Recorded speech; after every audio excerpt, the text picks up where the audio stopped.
शूलटङ्कपाशदण्डपाणिमाधिकारणं श्यामकायमादिदेवमक्षरं निरामयं भीमविक्रमं प्रभुं विचित्रताण्डवप्रियं काशिकापुरादिनाथकालभैरवं भजे।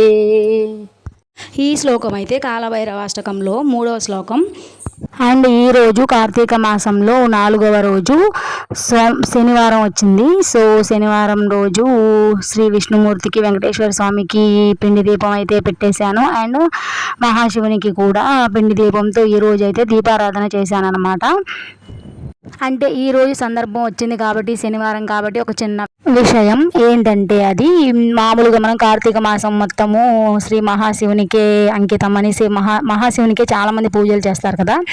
బట్ మహాశివునికి కార్తీక మాసంలో శివ పూజతో పాటుగా విష్ణుమూర్తికి కూడా పూజలు చేయడం అంటే ఇష్టమంట శ్రీ మహాశివునికి. అందుకే మనకి ఒక శ్లోకం కూడా ఉంది. శివాయ విష్ణు రూపాయ శివరూపాయ విష్ణవే నమః శివస్య హృదయం విష్ణుర్విష్ణుశ్చ హృదయం శివః యదా శివమయో విష్ణురేవం విష్ణుమయ శివః యథాంతరం న పశ్యామి తదా మే స్వస్తిరాయుషి. దీన్ని బట్టి శివకేశవులు ఇద్దరూ సమానమే అని మనం అందరం అర్థం చేసుకుంటే మంచిది. అండ్ వీడియో నచ్చితే ప్లీజ్ సబ్స్క్రైబ్ చేయండి ఫ్రెండ్స్, లైక్ చేయండి, షేర్ చేయండి. Thank you, bye.